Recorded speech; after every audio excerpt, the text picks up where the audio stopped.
Lost is a subpar healer who only knows how to use one basic heal spell, and because of this, he gets kicked out of his party and is called an ignorant loser by the people around him. One day in the guild, a girl asks Lost to form a party with him, and this is so surprising that everyone in the guild goes from minding their own business to a state of utter disbelief.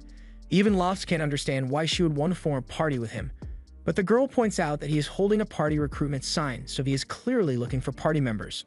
The girl's name is Narcina, and she introduces herself as a martial artist in need of a party member, but before she can get Lost to agree to team up with her, the guild receptionist runs up and interrupts her. The receptionist's name is Amherst, and she takes Narcina by the shoulders just to tell her how much of a bum Lost is. Lost is a healer, but he is only capable of using the basic heal spell despite having been an adventurer since he was a child. He can't use area heal or any high healing magic. So everyone has branded him as an incompetent fool. However, despite all this, until recently, there was a party called Blade of Lightning that took him in as a member, but Lost sucked at his job so much that he eventually got kicked out. And because he is seen as a failure, no one wants to team up with him anymore. Amherst encourages Narcina to ignore Lost because he's so ignorant that she won't be able to make any profit, but Narcina actually has a lot of money on hand, so she isn't worried about profits right now. To prove it, Narcina pulls out her bag full of money to show Amherst, and she has clearly never been to Detroit because she would have gotten mugged almost instantly. Amherst warns Narcina that the adventurers here aren't exactly law-abiding citizens, so she should be careful about flashing so much cash like that. Narcina thanks Amherst for the advice and says she will keep it in mind, but from the way she responded, it doesn't look like Narcina really understood what Amherst was talking about. Amherst assumes Narcina must be a new adventurer, so she offers to help set her up with some newbie-friendly adventurers so she can make it through the day without getting robbed, but of course, she'll be charging a small fee for her services. Narcina appreciates the offer, but she already decided a long time ago that Lost was the only person she would form a party with, so she's going to stick with him. Amherst still doesn't think it's a good idea, but since Narcina is so insistent, she begins the paperwork for their party formation. Narcina asks what the paper is for, so Amherst explains that they need to fill out the registration form to officially be recognized as a guild. Lost fills out his portion of the paperwork, and once he's done, he asks Narcina to write her name on it. Narcina was busy staring at Lost, so she was caught off guard when he asked her to write her name.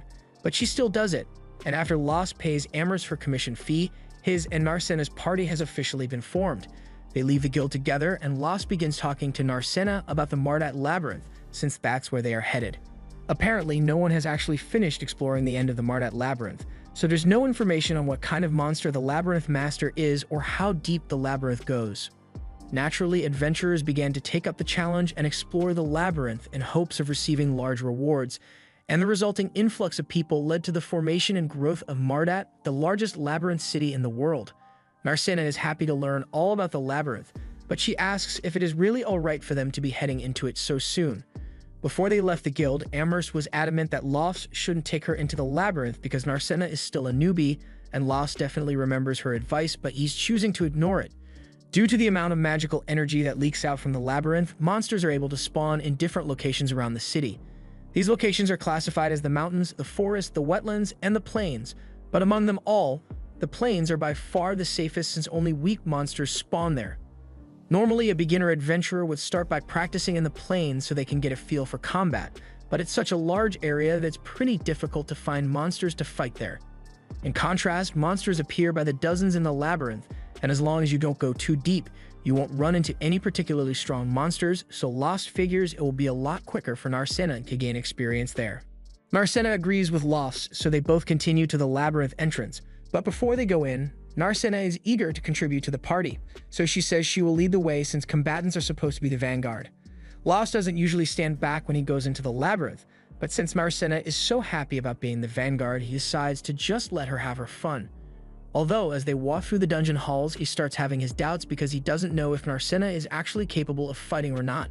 Okay, never mind, Narcina knows how to box, and she's putting in work against a group of goblins she ran into. She defeats them all with relative ease, and Lost is really impressed with the amount of skill she possesses. The defeated goblins soon turn to dust, and in their place, a magic stone is left, so Lost picks it up and explains to Narcina that adventurers give these stones to the guild and receive money in exchange. Narcina asks what the guild uses the stones for, so Lost tells her that the stones have magical energy stored in them, so they can be used in all manners of tools and equipment.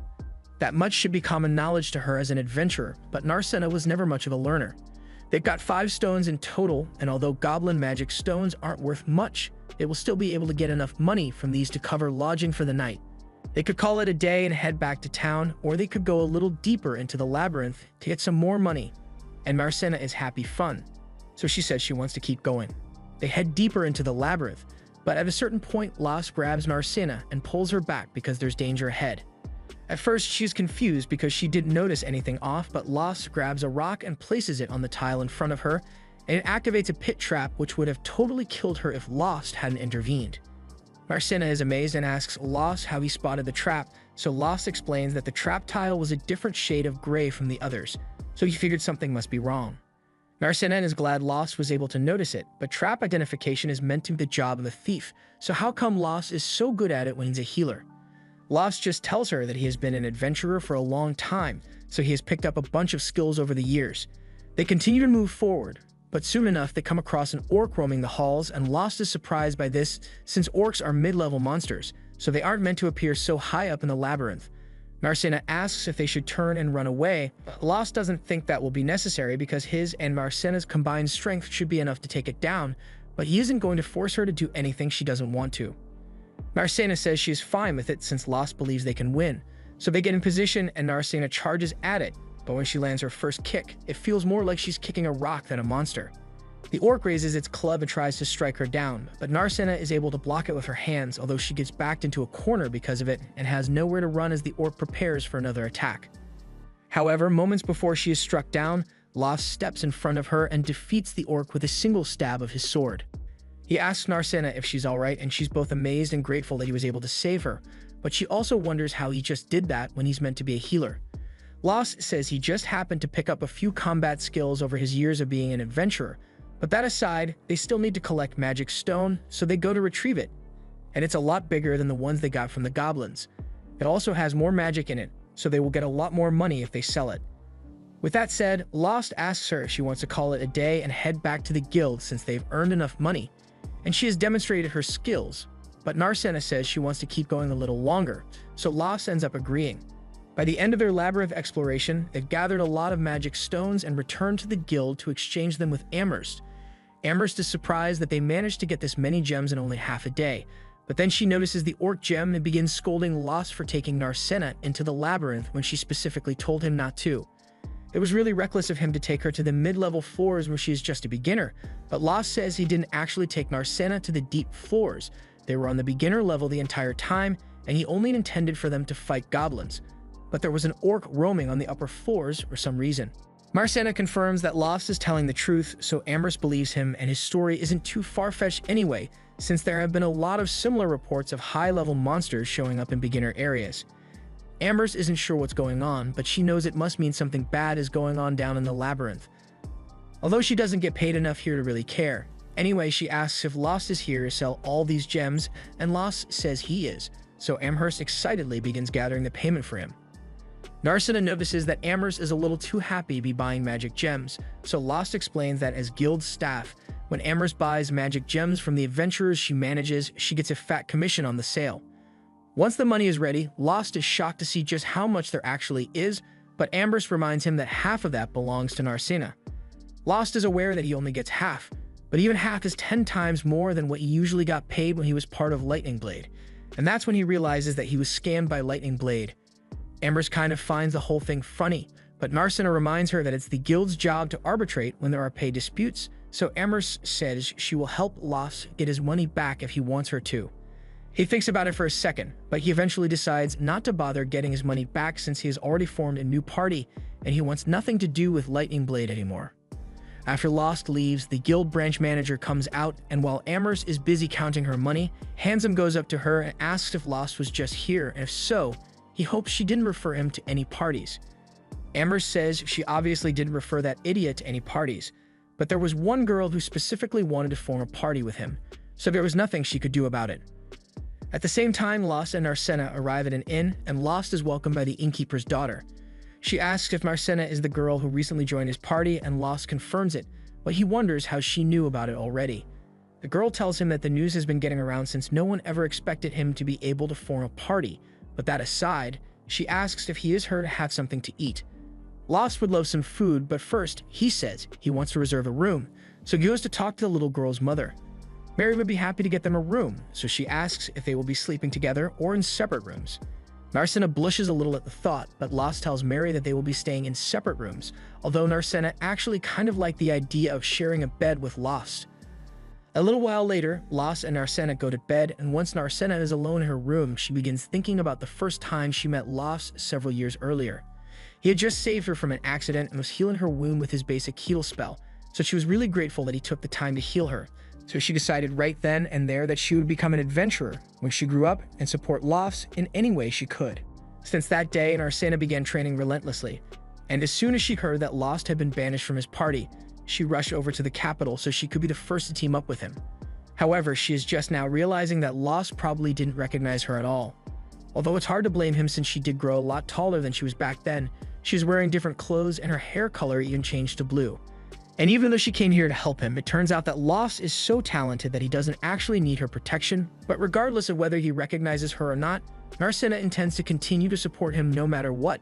Still, she can't help but wonder why people in this city call him an idiot, even though he is so strong.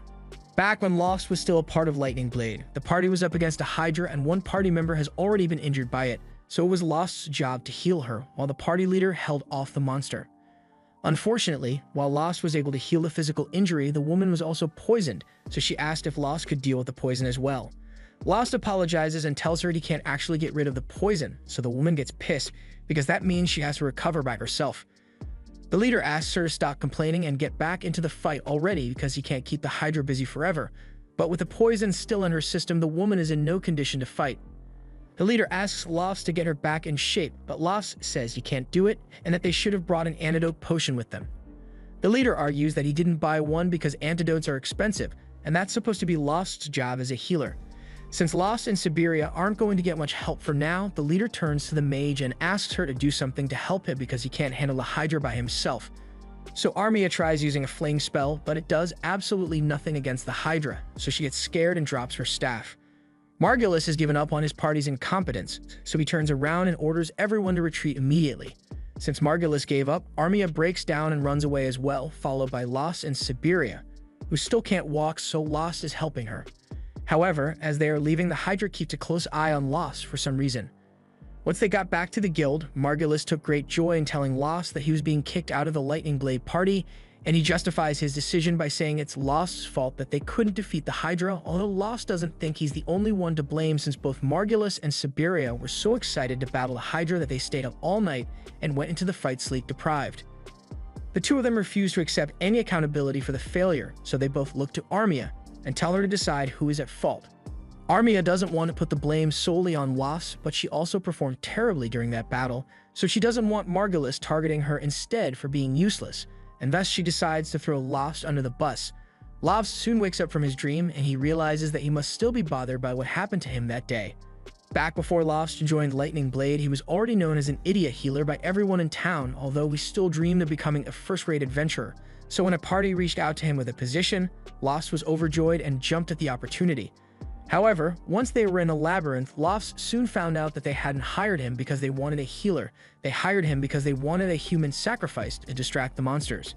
Lost was tossed out and forced to run for his life while his so-called party members at the time tried to walk past him without a care in the world, but all of a sudden, the monsters turned their attention away from Lost and began attacking the other party members instead, leading to a total massacre. In the end, Lost was the only one who managed to survive, and while he knows it is normal for a weak commoner like him to be treated this way, he still wished that someone would acknowledge him as a real adventurer. Just then, as he was walking home, he came across a carriage that had been attacked by some goblins, and normally he wouldn't care enough to put himself in danger by helping, but he saw how scared the little girl looked, so he threw caution to the wind and ran down to defend her even though he was just a useless healer. He did his best to fight off the goblins, but he still sucked at combat back then, so in a matter of minutes, Bro got knocked out by a club to the back of the head. Lost fully expected to die that day, but he eventually wakes up and finds the little girl standing over him. He wonders how he could possibly still be alive, but then he looks over and notices that the Knight's Order had shown up and defeated all the goblins. He went through all the effort of trying to act heroic, but in the end, it looks like he is still an absolute idiot no matter what he does. However, despite the fact that he didn't do much, the girl still thanks him because his actions bought enough time for the knight's order to make it here, and she thought it was really cool the way he jumped in to save her. Lost notices a scratch on the girl's arm, so he raises his hand to heal her injury, and she is thankful for it. But Lost doesn't think he deserves any praise because low heal is the only thing he can actually do. The girl looks confused, so Lost tells her all about his weakness and how he was just tricked into going into the labyrinth just so he could be used as bait. And she feels sorry that he had to go through such a thing, so she stands up and declares that she will become an adventurer in the future and form a party with him so she can protect Lost. Soon enough, the girl left with a knight's order, and by now, Lost had pieced together that she was the daughter of a noble family, so he never believed she would actually become an adventurer or that he would ever meet her again. But nevertheless, her words gave him courage, so he decided to continue doing his best to become a proper adventurer. He went on a journey and soon found himself a mentor, so under their instruction, he began his training arc and worked tirelessly for countless hours to improve himself. And while as a healer he could still only use basic heal, he developed many other useful adventurer skills, so he was confident that he would no longer be a burden to anyone. And upon returning to pursue his adventurer dream, the first party he joined was Lightning Blade, but we all know how that turned out, don't we? Still, Lost is grateful to that girl, because if she hadn't said those kind words to him that day, probably would have quit being an adventurer once and for all that day. But it's not like he will ever get the chance to meet her again. And there's no way she would have actually become an adventurer like she said she would. Just then, Narcena knocks on his door, so Lost goes to answer it, and she tells him she was thinking about going down to get some breakfast, so she wanted him to come with her, and he happily agrees. After breakfast, they head down into the labyrinth again, and this time they are going for some of the lower floors. As they enter, Narcena spots an inscription in the ground, and it looks like it's a teleportation circle, although she has never seen one in person before. Lost explains that you don't find teleportation circles in every labyrinth, and this one was probably put here by magicians soon after the labyrinth was discovered, although he doesn't have much information about it. Narcena asks if they can use this to teleport to different locations, and that's technically correct, but there still needs to be a teleportation circle on the other side to exit from. That sounds really convenient, so Narcena wishes there was a teleportation circle installed in the city so they didn't have to walk all the way out here. But the knowledge used to create these circles was lost hundreds of years ago, so there's no way to make new ones. They both step onto the teleportation circle, and after a bright flash, they appear on one of the lower floors. Lost tells Narcena that this is one of the mid-level floors, so the monsters here are going to be a lot stronger than the goblins she fought yesterday, and he wants her to be extra careful. Lost and Narcena begin fighting their way through the floor, but Narcena goes off on her own and tries to punch a lich, but Lost warns her against it. Liches are monsters made up of pure spirit energy, so physical attacks won't work on it. Lost suggests they fall back since they don't have anything that can damage the lich, but Narcena says she actually has a trick up her sleeve that she may be able to work against it. Lost decides to trust her, so the two of them face off against the lich, and Lost goes out in front to act as bait. He then starts running away, and as the lich chases after him, he runs past Narcena, who is preparing herself to take the lich down. All people possess a form of spirit energy within them called prana, and as a martial artist, Narcena has training enough that she is able to control the prana within her body and use it as a weapon by covering her fists with it. This way, when she goes to attack the lich, she punches a hole straight through it, and it soon disintegrates like any other monster and drops its magic stone. Lost runs over to check on her, and she seems perfectly fine, aside from the wounds she got on her arm. Lost tells her to stay still for a second because he wants to try something, so he pulls out a magic item that enhances the effects of healing spells and uses it to heal Narcena's wounds. They head back to the guild together to show Amherst the stones, and she is shocked that they managed to defeat a lich, but she is also excited for the commission she will get from this sale. Lost and Narcena get a lot more money than they were expecting, so they are in a really good mood and start heading back to the inn, but along the way they run into a fight going on in the middle of the street.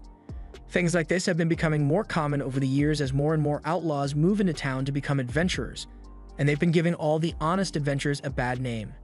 It's a real mess, but there's nothing Lost or Narcena can do to change it, so Lost suggests that they should just enjoy their money and have a fancy dinner tonight.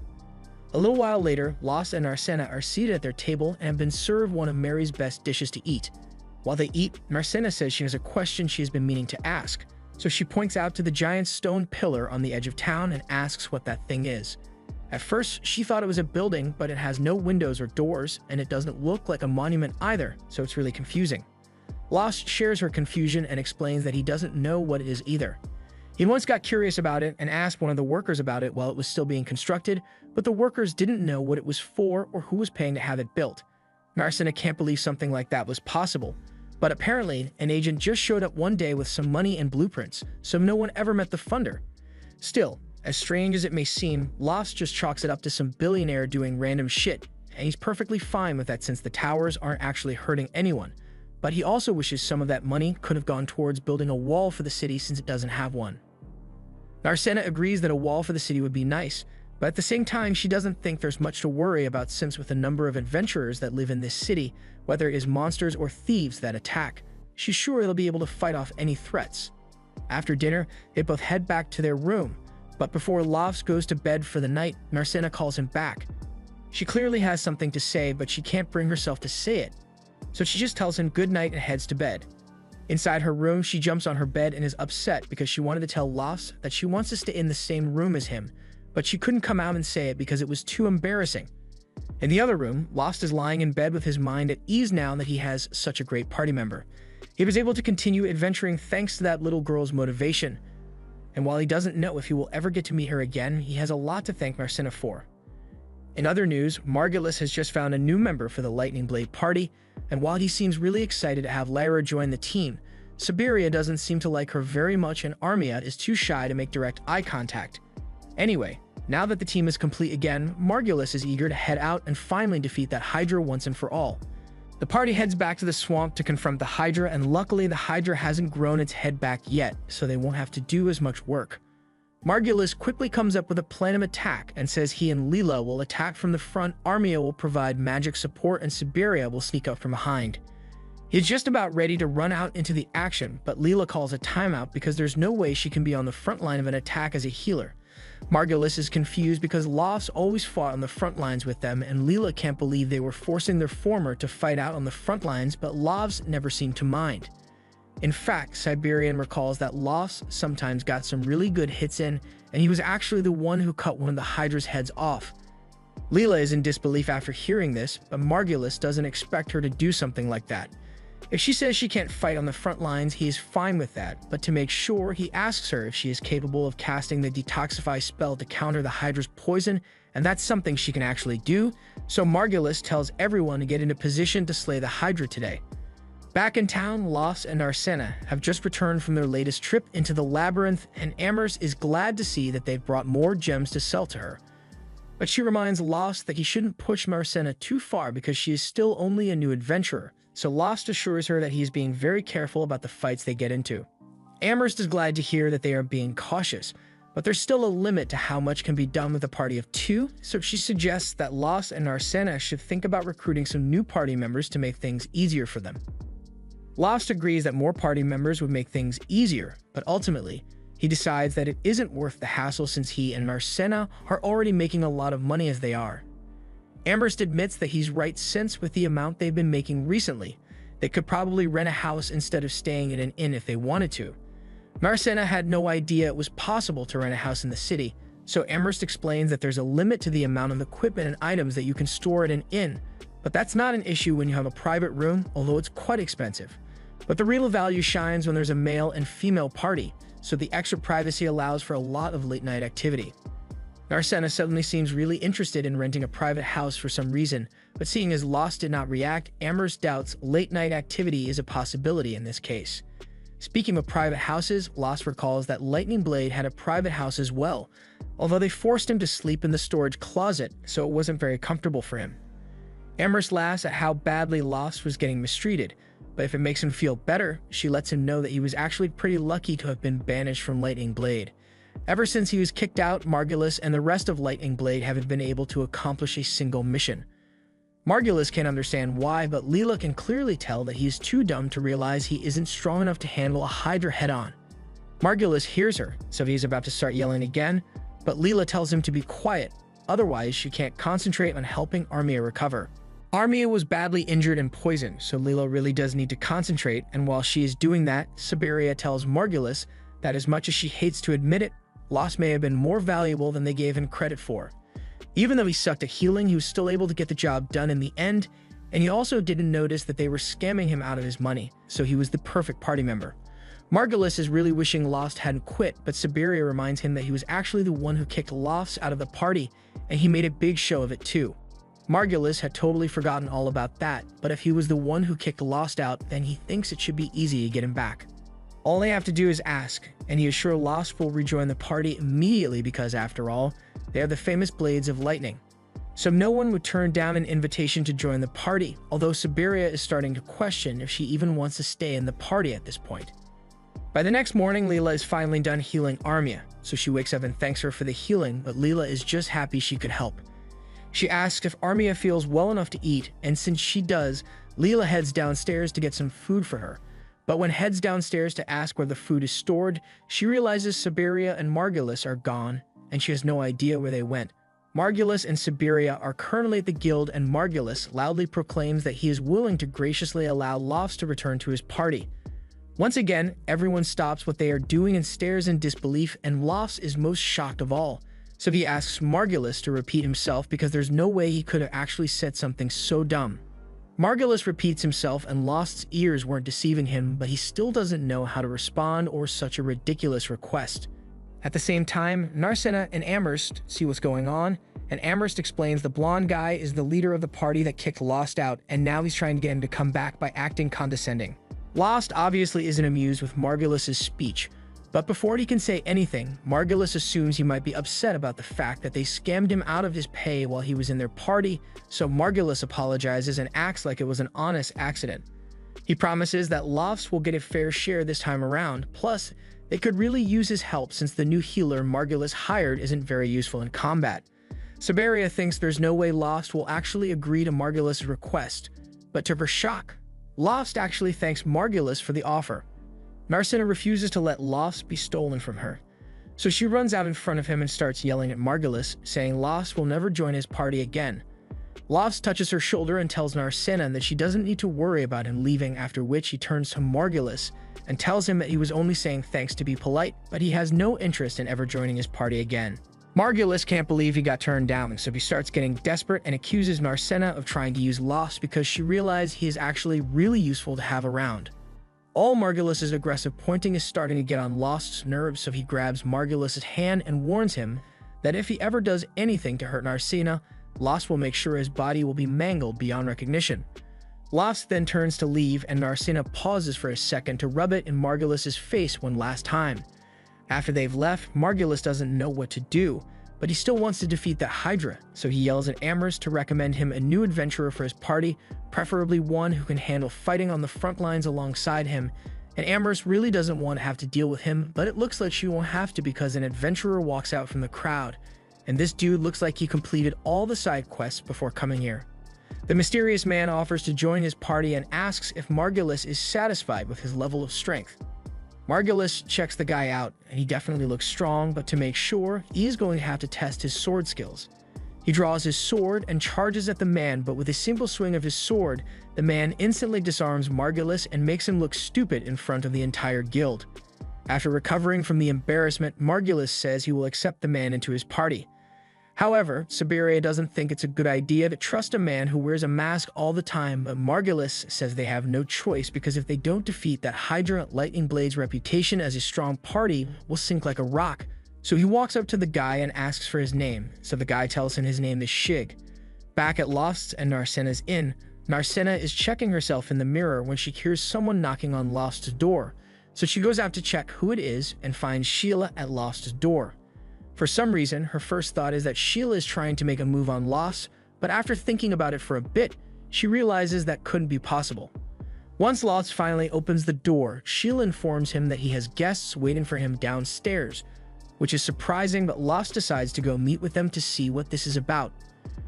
Once he gets downstairs, Lost and Narcina meet with Armia and Leela, and while Armia feels bad for coming at him with such a brazen request, she asks Lost if he could come and help them just this once. Margulis still intends to go after that Hydra, and he even hired a new warrior to help with the mission, but Leela doesn't think it's going to be enough to win. For one thing, Margulis is still too stubborn to buy an antidote potion because it costs money, and he's never going to realize how reckless he is being until someone ends up dying because of him. Armia knows it's too late to apologize now, but she acknowledges how strong Lost is, because if he hadn't cut off the Hydra's head last time they fought it, the entire party would have been wiped out. Lost still doesn't think he did all that much, but Leela points out that the party struggled to survive against a Hydra that had lost 2 heads already, so they would have been dead meat if it was in perfect condition. Lost asks what exactly Armia is asking him to do, so Armia stands up and says she wants Lost to fight with them, because she is sure they can defeat the Hydra if he is there as well. She is basically asking him to rejoin Lightning Blade, but Lost already had this conversation with Margulis earlier today, and his answer remains the same. Marcina wonders why Armia seems so determined to help Margulis out, since this whole ordeal must be horrible for her to deal with. And yes, Armia believes Margulis has a lot of flaws, and I mean a lot, but even so, he's still her party member. Marcina becomes angry after hearing this because Lost was her party member as well, but she did absolutely nothing to support him when he was being mistreated. Armia begins crying and apologizes for what she did to Lost, but at the time she was scared that if she didn't go along with what Margulis said, she would be kicked out of the party as well. She is a new adventurer, so she doesn't know any other parties to go to, but she now realizes that what she did was wrong and that Margulis is wrong for the way he treated Lost.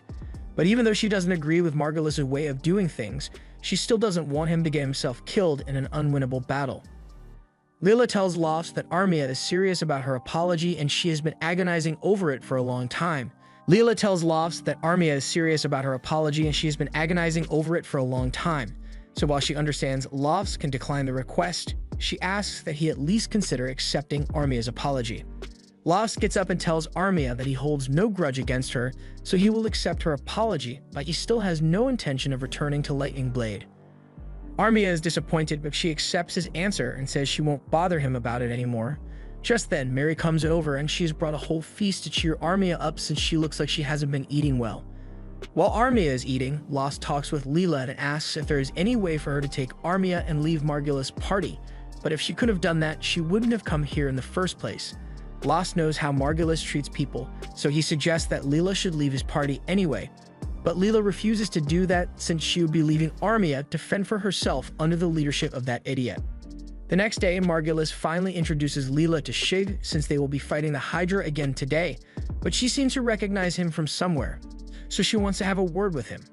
She asks what he's doing here and why he is disguising himself, but Shig is still trying to pretend that he has never met Leela before, so he tries walking away, but as he does so, she notices the sword on his back which used to belong to a person named Ronaldo, so she accuses him of stealing it, but Shig denies it and says it was handed down to him as a gift, so he is no thief.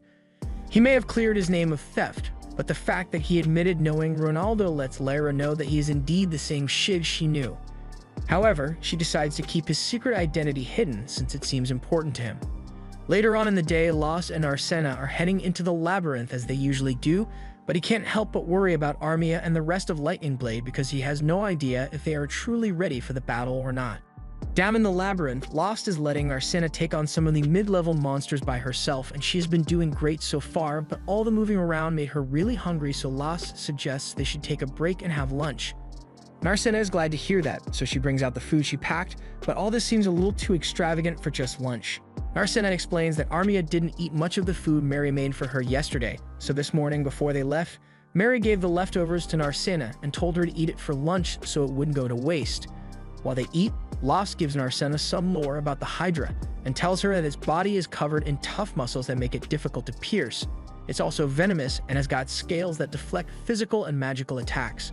That sounds really tough to fight, so Arsena wonders if Armia is going to be alright in a fight against a monster like that, but Lost says there's no need to worry. An antidote for the Hydra's venom was developed and is being sold in Marmot, so poisoning won't be a concern, but Arsena reminds him that Margulis still refused to buy it. Lost kind of forgot about that, and Lightning Blade is kind of screwed if they get poisoned, so they'll just have to rely on Lyra's detoxification spell instead. He can see that Arsena is getting worried about Armia and Lightning Blade, so he assures her that the party can handle themselves just fine without him. Margulis may be an idiot, but he is still a decent swordsman when he actually puts effort into preparing. And Siberia is quick on her feet, so she should be able to avoid most of the Hydra's attacks. In any case, it has nothing to do with Lost, and this is something Lightning Blade has to handle on its own, and they'll probably be fine. Lost gets up and says they should keep going, but Arsena tells him she's getting sick of exploring the same labyrinth over and over, so she wants to try something new, and it just so happens that there's a swamp nearby. so she wants to go there for no particular reason. And definitely not because she's worried about Armia. Meanwhile, in the swamp, Lightning Blade is battling the Hydra, and with his exceptional skills, C is able to severely wound the Hydra, and he could have taken it down just now, but he chose to hold back and returns to the ground. Margulis asks C why he didn't finish the Hydra off, and C has his reasons, but to convince Margulis, he tells him it would be much cooler if the party leader was the one who slayed the Hydra, and Margulis agrees, so he charges forward to attack it again. Lara wishes Margulis wouldn't rush into things from the front all the time, but Siberia says that's just how he is. Lara is done healing her, so Siberia is able to return to battle as well, and from what Lyra can tell, Seed is the strongest person in the party, but it doesn't look like he has any intention of joining the fight again, so it's up to the others to finish off the Hydra. Still, his previous attacks left the Hydra weakened and slow, so as long as Siberia can successfully distract the Hydra long enough, Margulis' frontal assault strategy will actually work. Armia is also keeping the Hydra busy with her magic, so if things keep going like this, then the team will eventually win. But just when things were going their way, the Hydra launched a rock and knocked Armia to the ground. It then menacingly looms over her body, and Armia is so scared that the fear literally starts seeping out of her body. Monsters feed on the fear of humans, and normally you shouldn't be able to see fear like this, but it is visible because of an abnormally high amount of mana in the area. Mana concentrations of this level should only be possible in the labyrinth, but the Hydra is taking full advantage of it and begins to evolve. This is truly a frightening sight, and none of the others are capable of handling this on their own, so Seed decides to step in. He asks Lara to take care of Armia and tells Margulis that he has to retreat immediately, but Margulis refuses to back down since they've already done a lot of damage to the Hydra, so it shouldn't be that hard to finish it off before it transforms. He leaps up into the air and attempts to slash the Hydra's head off, but once his sword connects with the monster's head, it shatters and Margulis is left completely defenseless as the Hydra prepares to counterattack. However, before the Hydra could land a fatal blow, Lofts shows up and deflects its attack along with Narcina. The Hydra backs off momentarily and Seed thanks Lofts for his help, but he says we'll handle the things from here, so he wants Lofts to go check on Armia since she's hurt. Lara has already begun healing Armia, but the damage she sustained is severe and wizards are resistant to magic, so Lara's healing magic isn't very effective. Lost offers to do the healing instead, so Lara lets him, but she doesn't see what good it would do since basic healing magic is still going to be ineffective in this case. However, to her surprise, Lost starts spam casting heal until Armia begins to recover. This is the most absurd thing she has seen all day, but Margulis and Siberia don't think there's anything strange about it since this is how Lost always use healing magic, so they thought it was common practice. Lara explains that not only is it extremely difficult to overlay heal spells like that, but she has never heard of it improving the efficiency of a heal spell before. Thanks to Lost, Armia soon wakes up and she is really glad to see Lost, so she thanks him for coming to help, but she soon passes out again. Lost has dealt with most of her injuries, so she just needs to sleep for a while to recover her strength. But just when Lost thought his job was done, the Hydra screeches a battle cry which loosely translates to, "Lost, come at me bro, I want a rematch." Steam was going to kill it himself, but since it seems to be holding a grudge against Lost, he asks Lost if he wants to do it instead. Lost agrees to fight the Hydra, and since Lost is going, Narcina says she'll fight as well. Nothing Lost says will get her to change her mind, so he lets her fight by his side, but only under the condition that she must retreat instantly if she feels like she is in danger. Since it has been settled that Lost and Narcina will be fighting the Hydra, Seed tells the others not to get involved in the battle for their own safety. Narcina throws the first punch to disorient the Hydra, and Lost follows it up by slashing at one of the Hydra's heads. Seed also decides to join in, so he charges at the Hydra and uses his sword to slash off one of its heads. Margulis is amazed by this since Seed is a lot stronger than he had initially thought, but even if Seed is strong, he wonders how Seed's sword remained intact when his own shattered upon contact with the Hydra. Lara tells him that Seed is using a special magic sword, which is far more powerful than any regular weapon, but magic swords are extremely rare, so Margulis wonders who Sieg is and how he acquired such a sword. The fight goes on, and Narcina attempts to land another punch on the dragon's sternum, but in the process she loses her footing, so the Hydra is able to take advantage and knocks her out cold. Now it could just kill her, but instead it stares straight at Lost and communicates that it is sick of getting jumped, so it wants a fair 1 versus 1, otherwise it's going to end Narcina right now. Siberia can't believe the Hydra is smart enough to not only communicate off vibes alone, but to also know how to take a hostage. Lost has no other choice if he wants to ensure Narcina's safety, so he asks Sieg and Lara not to interfere from now on.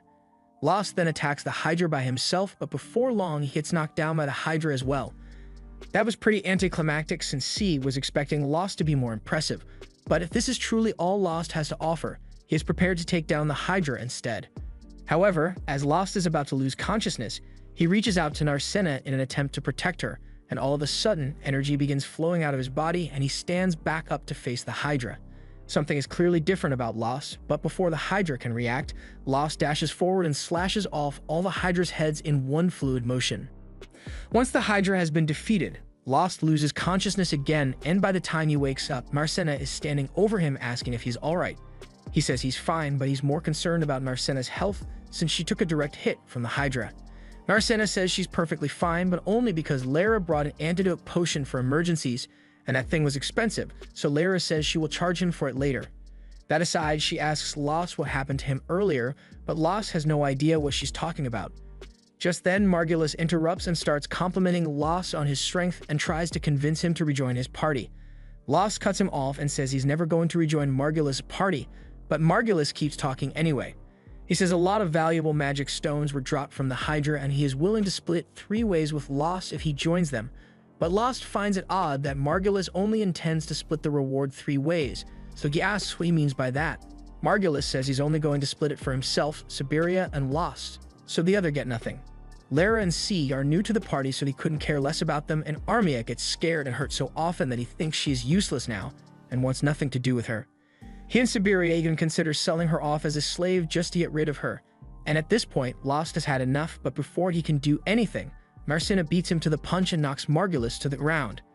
Margulis begins bitching and yells that it's against the guild's rules for adventurers to attack each other, so he's going to report Narcena to the guild and have her expelled from the guild. He asks if everyone saw what Narcena did, but strangely, everyone got hit with a sudden wave of blindness when Narcena hit Margulis. But what they did see was the fact that Margulis and Siberia were talking about selling Armia off as a slave, and there are laws against that here. So they are both guilty of attempted human trafficking. Steed couldn't possibly overlook such a heinous crime, so with his authority he says he is placing them under arrest. Back at the guild, we find out that Seed is a direct adventurer of the royal family, and he had received reports that the security in this town was deteriorating due to the adventurers here. So he was sent out to investigate it, and as soon as he arrived, he met Margulis and Siberia. Lara asks him what will happen to those two, and according to the rules, not only are they automatically expelled from the guild, they will be charged with human trafficking, which could lead to a lifetime of prison with forced labor in the best case for them. Margulis and Siberia start freaking out and begin pleading with Seed to spare them because they can't afford to spend the rest of their lives in prison. They sound so pathetic that Lost starts to pity them, so he asks Seed if he can talk to him outside for a second. Steeg agrees and asks what Lost wants to talk about, so Lost explains that those two may not be the most upstanding people, but just like him, they once had dreams of living as adventurers. However, at some point, their dream changed to become top adventurers, and that led them to become obsessed with fame and fortune. Lost's point is that Margulis and Siberia weren't always like this, so while most people would have given up on them by now, Lost still wants to give them another chance to live as good adventurers, so he asks Seed to let them off with a warning this time. Seed doesn't understand how Lost can be so forgiving, but since it's what he wants, he releases Margulis and Siberia. But he warns them that if he ever so much as hears a rumor about them causing trouble, they will never see the light of day again. Margulis and Siberia take the hint and immediately start running to get as far away from Seed as possible, but once they are gone, Amherst asks if it is really okay to let those two off the hook so easily. Seed tells her that even if they expelled those two, it wouldn't make them better people, so he will be monitoring them to see if this has scared them straight or not. At the same time, Narcena apologizes to Lost because it was her that forced him to get involved and help Margulis, but Lost tells her it's alright. He may never be able to get over how Margulis and Siberia treated him back when he was a part of their party, but he feels a lot better now those two have left town, so he won't have to worry about them anymore. Later that day, Seed meets with Lyra in private to explain the real reason he came to this city. He was tasked with monitoring Marmot because there have been an unusually high number of monster evolutions taking place here, and there's definitely some foul play at work, so he needs to get to the bottom of it. And to do that, he's going to need Lyra's help, so he wants to form a party with her like before. Lyra isn't opposed to the idea, but she says she will only agree to it if Sieg allows Armia to join as well, since Armia needs somewhere to go. Sieg says he's fine with it, and in fact, it works out great for him since more party members means he can expand his surveillance. And there's a particular adventure that he has become interested in. The next day, Steve and the others meet up with Lost and Narcena for breakfast, and they tell them about their decision to form a party together. Narcena is surprised to hear this, but their party composition is pretty balanced, since they have a warrior, a healer, and a mage. Narcena asks Armia if she's alright with this arrangement, and Armia is more than satisfied because she would have had nowhere to go if C and Lyra hadn't taken her in, so she feels deeply indebted to them for it. After breakfast, Narcena asks Lost what he wants to do today, and surprisingly, Lost says the first thing he wants to do is head to the guild. Normally, they wouldn't head there so early in the day, but with all the commotion yesterday, he forgot to exchange the Hydra Magic Gem for money, so he wants to get that done now. But the gem isn't the only reason he wants to go. He has been thinking about taking on a quest from the guild, since it's a way they could make money aside from selling magic gems. Narcena knows quests involve accepting jobs to do things like defeat monsters, find special items, or act as bodyguards for a group, and in exchange for the service, the guild will pay them money. But she has never considered taking a quest herself before. However, Lost tells her that if she wants to continue doing well as an adventurer, then she is going to have to gain some experience with completing quests alongside fighting monsters. Narcena is touched that Lost is thinking about her so much, but when Lost notices that she has gone quiet, he asks her if something is wrong and his face is a little too close to hers, so she is all embarrassed and tries to change the subject. A little while later, they finally arrive at the guild, but it seems like all eyes are on them for some reason. Narcena wonders why the atmosphere here seems so hostile, but then Lost overhears some of the adventurers gossiping about how he single-handedly slayed the Hydra, and he now understands what's going on. He pulls Narcena aside to warn her that they are going to need to be careful from now on, since the others in the guild have learned about their fight with the Hydra, and there may be some people here who will try to steal a Hydra magic stone from them since it's really valuable. Just then, Lost and Narcena are approached from behind by a group of adventurers, and Lost recognizes the leader as Marnell. Marnell says he wants to have a little chat with Lost, but Lost is hesitant to agree since it looks like Marnell is trying to jump him. Marnell realizes there has been a misunderstanding here, so he tells his guys they are making Lost nervous, so they should go wait outside for a minute. Marnell apologizes for coming to him with such a large group, but when his guys heard that Lost the Ignoramus defeated a Hydra single-handedly, they all got curious and wanted to ask him about it. But before any of that, Marnell wants to sincerely apologize to Lost for not helping him out when he needed it. Everyone in the guild knew that Margulis was mistreating Lost, yet none of them did anything to fix the situation. They all just looked the other way and ignored Lost's issues because they didn't want to have to deal with Margulis, and worse yet, they all mocked him behind his back, so they were just as bad as Margulis. While Marnell may not have done anything to Lost directly, he knows the way he ignored Lost was terrible, so he hopes Lost can forgive him, but Narcena cuts him off and says his apology is not accepted. Lost had to endure years of torment and mockery from everyone in this guild, so if they want forgiveness, Narcena says they'd all have to get on their hands and knees and beg for 3 days straight. Lost pleads with Narcena not to take things too far, because if she actually forces him to do that, then everyone's going to think Lost is the bad guy here. Besides, even if he may have defeated the Hydra, Lost is still an inadequate healer who can only use one heal spell, so he doesn't think they were wrong when they called him an ignoramus. Lost clearly hasn't learned anything about self-respect, because he tells Marnell it's okay for people to keep calling him Lost the Ignoramus, and extends his hand for a handshake to show that he has no hard feelings about it. Marnell shakes Lost's hand and tells him that if he ever finds himself in trouble, then he and his party will do whatever they can to help. Now that that's over, Lost and Narcena finally take the Hydra Gem to Amherst so she can appraise it, but Amherst is left in utter disbelief because this is the most unique magic stone she has seen in a long time. The Hydra's mutation caused a drastic change in the composition of the stone, so now she says it might be worth well over 10 times the original price. Monster mutations don't happen often, so any mutated stone would be worth a lot on its own. But this one is from a Hydra, so it's especially rare. The fact that the Hydra mutated in the wetlands is also a problem though, since monster mutations require an enormous amount of mana, and the wetlands normally don't have enough mana to facilitate it.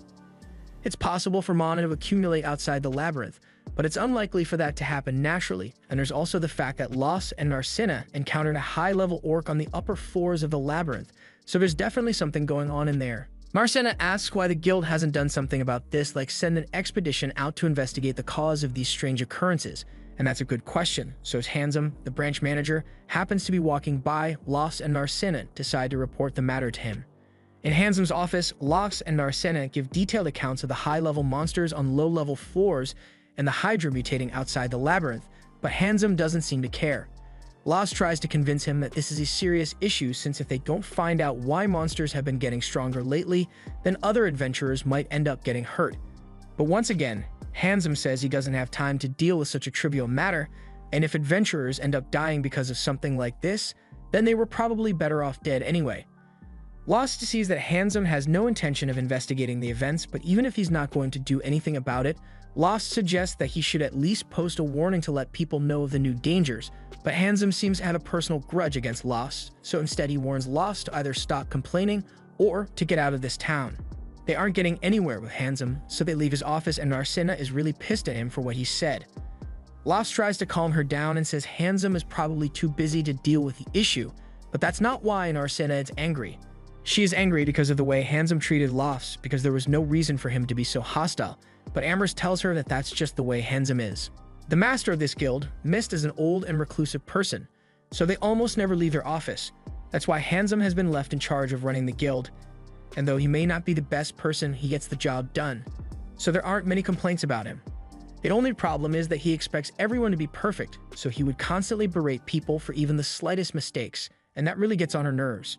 That aside, Lost says he has a favorite ask of Amherst since he was hoping to pick up a quest with Narcina.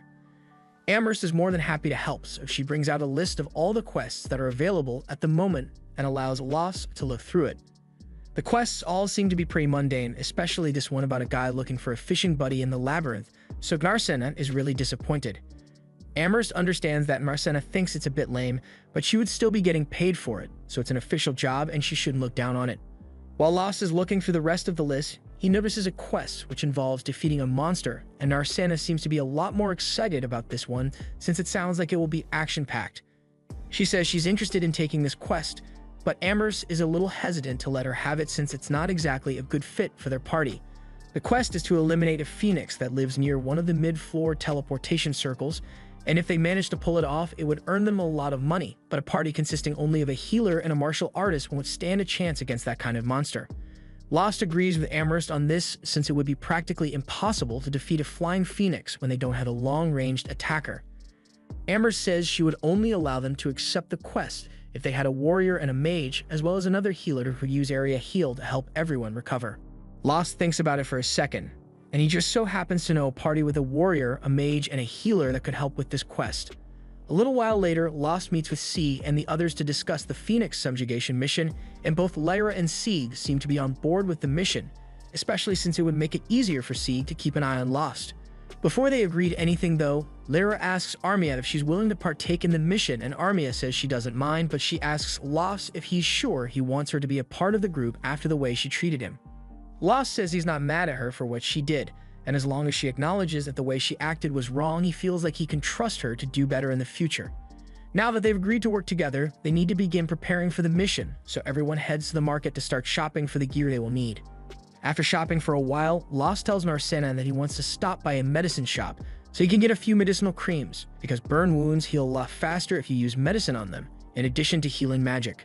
Narcina is amazed by how much Lost knows about being an adventurer, but because he's so knowledgeable, Narcina almost never gets a chance to make herself useful, and she's worried that Lost might not need her around anymore. While Narcina was in deep thought, someone sneaks up from behind and grabs her, so Narcina instinctively reacts and tries to punch her attacker, but the attacker seems far more skilled than Narcina anticipated as she effortlessly dodges the punch and jumps backwards. Once Narcina gets a good look at her, she realizes that she actually recognizes the attacker. The woman's name is Ralma, otherwise known as the Fire Goddess Adventurer, and she's pretty close with Narcina's father, so she was sent here to check on Narcina since she pretty much ran away from home to come here. She assumes the reason Narcina ran away from home is the man behind her, but now that she gets a good look at him, she recognizes Lost, and Lost seems to recognize her as well. They all head to a restaurant so they can talk, and Lost explains to Narcina that he was once Ralma's student, although it was just for a short time, and Ralma thinks of him as a terrible student. She points her fork at Lost and tells him that she wants to discuss something with Narcina that directly involves her family, so she wants him to leave the table, but Lost stands his ground and tells her he won't be leaving. He's in a party with Narcina, so her problems are his problems too, and he is concerned that Ralma might try to drag Narcina back home against her will if he's not here. Ralma finds it amusing that Lost thinks he could stop her if she wanted to take Narcina, but Lost is more than willing to try if Ralma pushes the issue. Ralma tries to scare Lost by conjuring up a small fireball and launching it at him, but Lost is unfazed and easily evades it, so Ralma agrees to let him stay since he seems a lot more capable than he was the last time she saw him. Before they start discussing anything though, Narcena wants to make it clear that she didn't actually run away from home.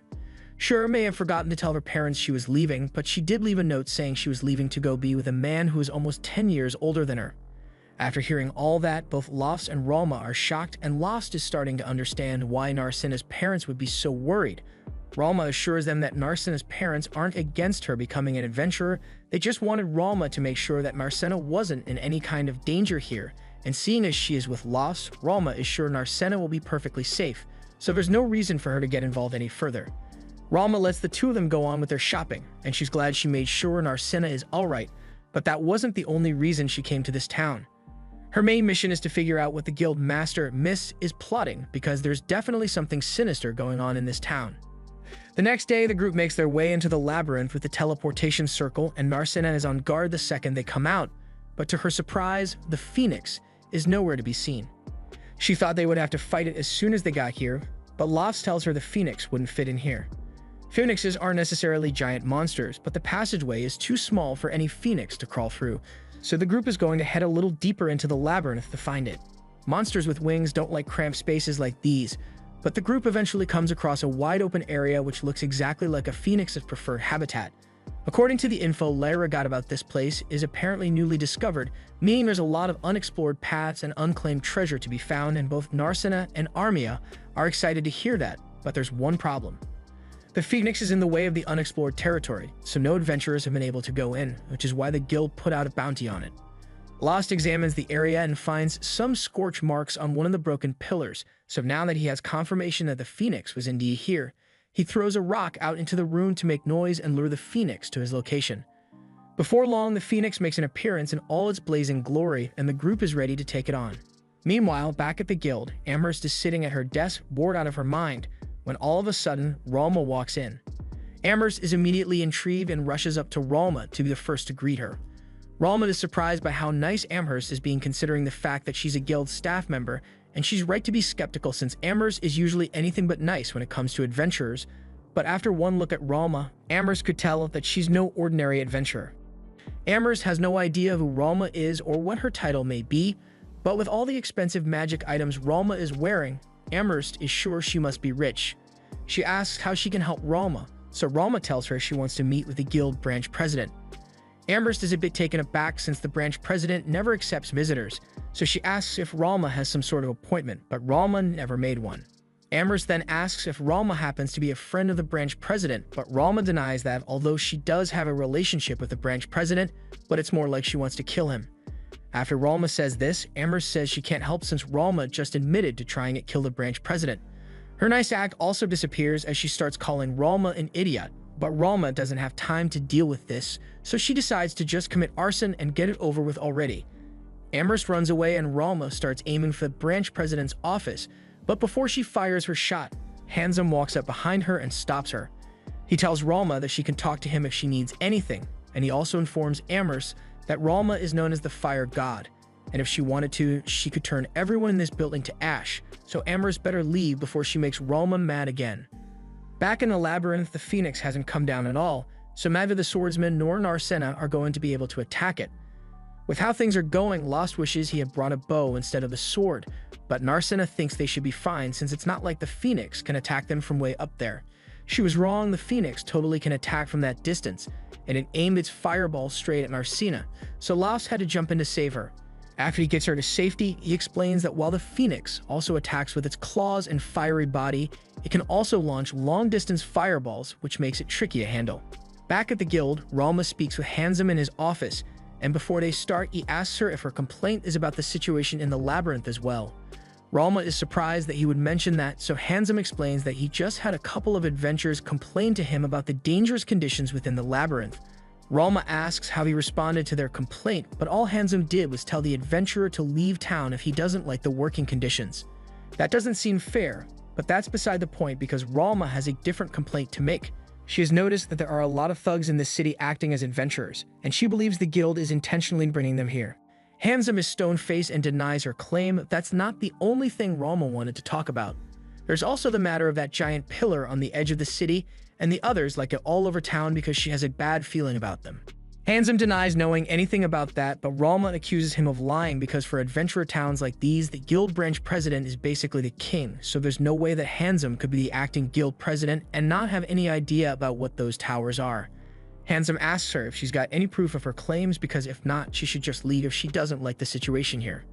That's another reason Ralma is suspicious, because not only did the guild bring those borderline criminals as adventurers, all the decent adventurers who complain about the guild's actions are told to leave the town. Ralma is just speculating here, but she thinks the guild might be planning something that involves sacrificing a bunch of adventurers in this town. So they are filling it with criminals who no one would miss and telling all the decent people to leave instead. And that sounds a lot like someone is planning a labyrinth rampage. Down in the labyrinth, the group is still having trouble dealing with the Phoenix and its fireballs. So far, none of them have been hit, but with all this fire, sooner or later, all the oxygen in the room is going to be burnt up, and they won't be able to stay any longer if that happens. Right now, the Phoenix is just trying to drive them out to protect its territory since it knows it can't beat the 5 of them in a fight, and that means they can escape if they need to. But they are here on a quest to take this thing down. So they got no choice but to fight it. Steve asks Armia if she knows how to use water magic, and it's not her specialty, but she says she can cast a water area attack. Even if she can't completely wipe out the Phoenix, if she can at least take out a bunch of its feathers, then it should be enough to bring the monster to the ground and allow Seed to finish it off. There's still a bit of a problem since it will take Armia a while to cast her spell, but until then, Seed promises that he will make sure she isn't harmed. Lost and Arsena are also going to be there to help, so she can rest assured that the plan will work. Armia agrees to do it, so everyone charges forward and begins drawing the Phoenix attention. While they have it distracted, Lara tells Armia to get ready so she begins casting her spell and forms a water arrow. Once she is done casting, she fires it at the Phoenix, and the spell takes out one of the monster's wings, so it falls into Seed's range of attack. Once the opportunity is presented, Seed draws his sword and stabs into the Phoenix's chest, but the cut was too shallow to be fatal, so the Phoenix is able to fly back up and perch on a nearby pillar. They may not have been able to take it down with that strike, but the wound Seed inflicted has done a considerable amount of damage to the Phoenix, so if they keep up this pace, they should be able to defeat it. Back at the guild, Handsome tries to dismiss Ralma's claim that a labyrinth rampage will occur, but given the recent events that have taken place in this town, she believes is more than likely to happen. The most concerning indicator is the incident with the Hydra evolving outside the labyrinth, and as much as Handsome has been trying to ignore the problems that have been arising, he can't deny that the ambient mana levels in this area have been insanely high recently. In fact, while that conversation was going on, the Phoenix down in the labyrinth began taking advantage of the high mana levels and started evolving. Lost's group sees this, but by the time they realize what's going on, it's too late to stop it because the Phoenix is already transformed and is now glowing bright blue. Narcena is confused because Lost told her evolutions are supposed to be rare, and Lost is just as confused as she is because 2 high-level evolutions happening in the span of a few days is completely unheard of. Armia starts freaking out after the monster evolves, and if she ends up passing out in fear like last time, since monsters feed on fear, she's basically going to become a power plant for the Phoenix. On top of that, if Armia isn't able to overcome her fear on her own, then she's always going to be a useless adventurer. The Phoenix catches a whiff of Armia's fear and immediately locks in on her, spitting an extra large fireball in her direction.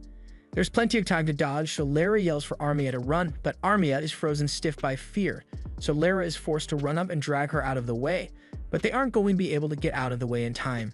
At the last second, before the two could become charcoal, Seed jumps in and slashes the fireball in two.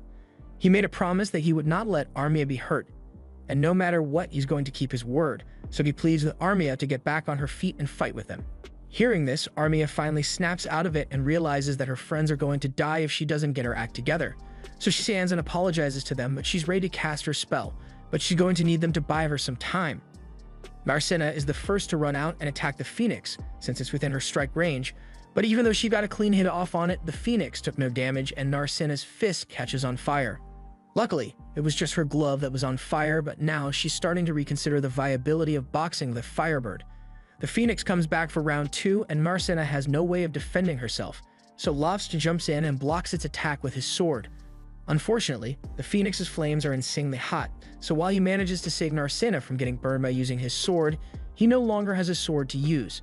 Thankfully, while Narcena and Lost were engaged with the Phoenix, Armia had enough time to finish casting her next spell, and while it's difficult to perform 2 attack spells in a row, she managed to successfully fire a massive ice arrow at the Phoenix and take out one of its wings.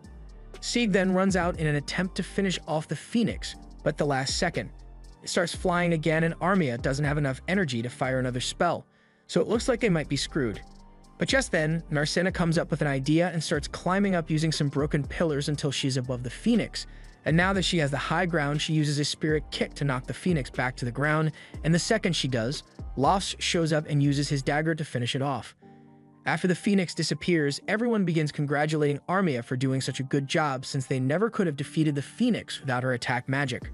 Armia is so glad that she finally made herself useful that she breaks out in tears and thanks everyone for their support. While Armia goes to pick up the magic crystal, Sieg and Lyra talk to one another, and they comment on how Lofts didn't end up transforming like he did last time. They have no idea what happened to him back then, but until Sieg can figure out what's going on with him, he will have to keep a close eye on Lost. The group returns to the inn after that, and Ralma is already there waiting for them. She congratulates Lost for successfully taking down the Phoenix, and Lost appreciates it, but he wonders how Ralma could have possibly known about that. Ralma mentions that she met this particular guild receptionist earlier today, and she told Ralma everything about Lost's mission in exchange for some money.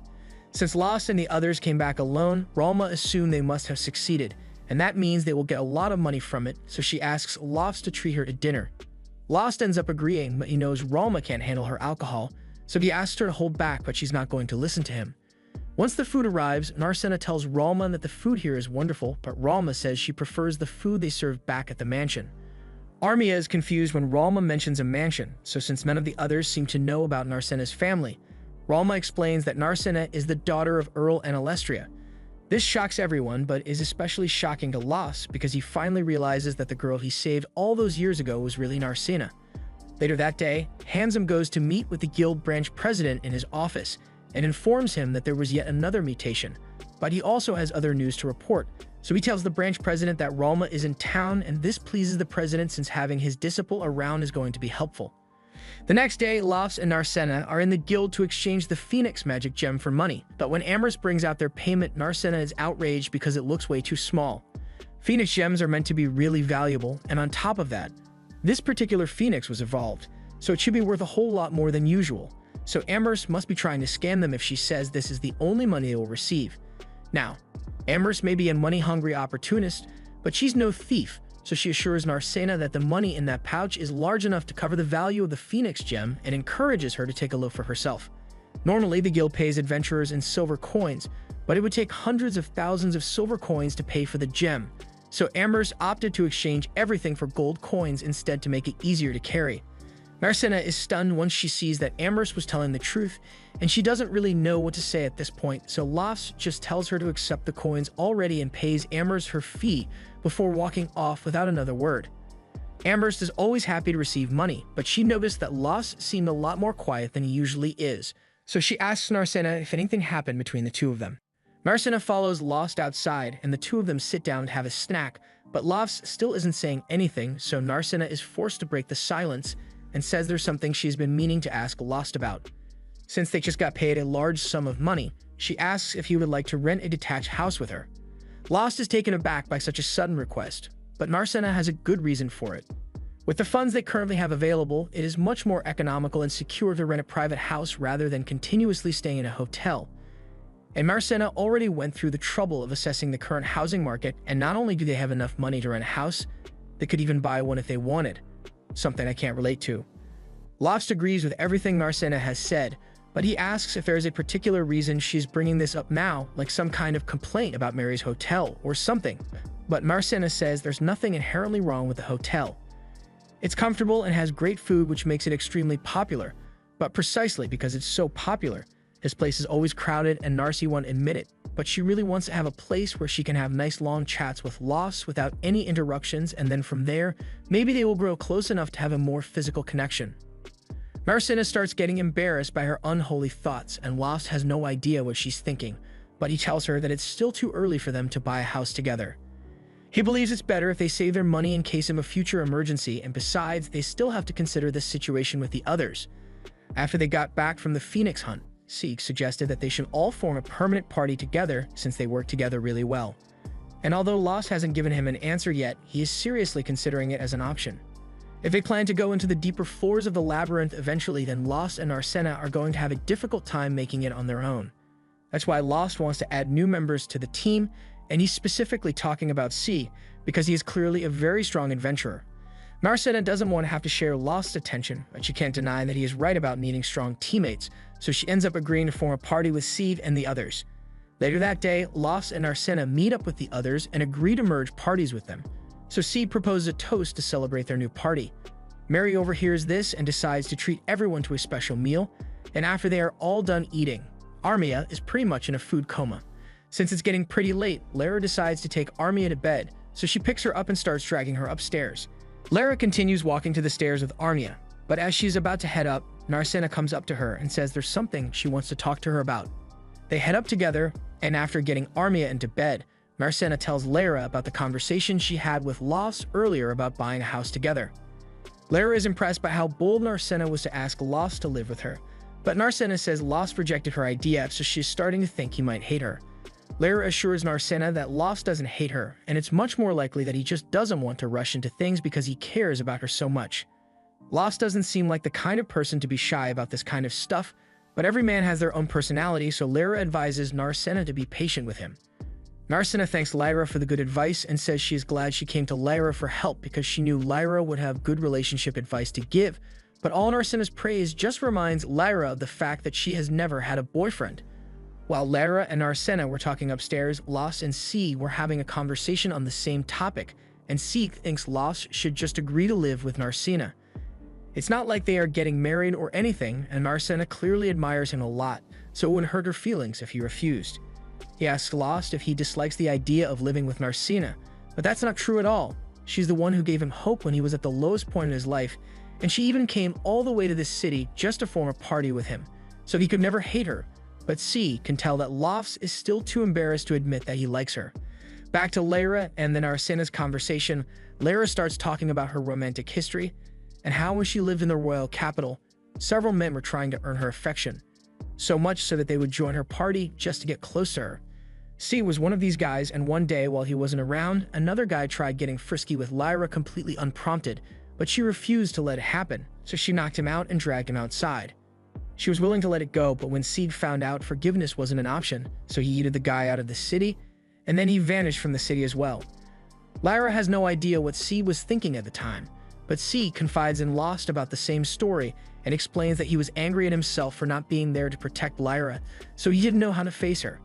After he left the royal capital, a lot of time passed and C ended up coming to this city for a mission. But he never could have expected that he would run into Lyra here, and to top it off, she was even willing to form a party with him after learning of his mission, even though she must have been angry at him. Although Lyra was never angry at him to begin with, she was just upset that he disappeared without talking to her at all, and since then she's had no idea how Z feels about her. Just then, Sheetal walks into the room and she says that if Lyra is this bothered by it, then she must have feelings for him. Downstairs, Z apologizes to Lost for making him listen to his story, but back to the initial topic, he asks Lost once more why he refused to live with Narcena when she asked him to. Lost isn't entirely against the idea, and in fact, it made him happy when she said she wanted to live with him, but there is something he wanted to confirm before he made any decisions. Just then, Amber shows up at the inn, and she's been looking for Lost because she has prepared the investigative report he asked for. Sieg is a bit confused because he didn't think the guild offered private investigations, but Amber's isn't doing this because of the guild. Lost had personally asked her to do a little research for him, which is why she's here after hours. She asks Lost if it's alright for her to talk about this with someone else at the table, but Lost trusts Sieg, so he says it's fine for him to know. So Embers begins her report on Narcena. Narcena is the only daughter of the Earl of Analestria, and normally Narcena and whomever she chose to marry would inherit the title from her father, but one day she suddenly said she wanted to become an adventurer. It isn't unheard of for a noble person to become an adventurer, but no parent would approve of their only child taking on such a dangerous job, so the Earl was initially against the idea. However, that all changed because one day Narcena woke up and her hair had randomly turned blue. The main reason Lost didn't recognize her at first was because of her different hair color, and while he knew it had changed, he never expected that it all changed overnight. The cause of Narcena's hair color change is still unknown, but when it happened, the Earl suddenly stopped objecting to Narcena's wish to become an adventurer. Lost wonders why the Earl would change his mind so abruptly, so Sieg theorizes that Narcena might soon die, so her father is trying to give her the freedom to enjoy herself before she dies. That's certainly a possibility, but Narcena is currently strong enough to punch a phoenix out of the sky, so she doesn't seem like she's going to be dying anytime soon. Regardless of the reason, the fact of the matter is that Narcena has her father's consent to be here, which is what Lofts was worried about. He didn't want to doubt Narcena when she said she was allowed to come here, but there was always the chance that she was lying because she wanted to be close to him, so he had to make sure she had consent. After Amherst has been paid, she leaves because she's not interested in this conversation, and once she's gone, Sieg asks Lofts what his plan would have been if he discovered that Narcena's father objected to her adventurer status. First off, Lofts would have told her to go home temporarily to try and convince her parents properly, but even if that didn't work, he would still offer Narcena as much help as necessary, although it seems like he won't have to worry about that now. The girls upstairs are laying all the facts out, and basically, Narcena is the daughter of an earl, yet she trained incredibly hard, dropped everything to come here when she found out that Lofts got kicked out of his party, and to top it off, she boldly asked him to live with her. They are all really impressed with how proactive Narcena is with her romantic pursuit, and Lyra wishes she could do the same, so the girls come up with a plan to make that happen. They take Lyra downstairs and force her to confess her feelings to Sieg, so she asks him if they can have a private chat outside. Sieg doesn't know what's going on, but he can see that she's serious about this, so he agrees to go with her, and while they are outside, she works up the courage to ask Sieg to be her partner. Sieg doesn't see what the big deal is since they are already a part of the same party, but that's not what Lyra meant. She clarifies that she is talking about being partners for life, and when she says this, it finally dawns on Sieg that she's talking about a romantic partnership. All the girls are eagerly spying on the conversation from the door to see what Sieg says, but he's so too flustered to give an answer right now, so he tells her he will think about it. Lyra isn't satisfied with this because she just poured her heart out, and all Sieg could say is that he will think about it. But then again, Sieg has never been the type of guy to plan ahead for this sort of thing, so she understands why he would want time to think about it, and she's willing to wait. The girls are all glad that things worked out between those two, but then Lofts turns to Narcena and asks her if she has time to talk with him tomorrow because there's something important he wants to tell her. Down in the labyrinth, a group of rookie adventurers have been cornered by an orc on the upper floors, and they have no chance of beating it, so they all try to hide until it leaves the area. Luckily, the orc doesn't notice them as it passes, but when everyone tries to make it to the exit, another orc shows up and blocks their path.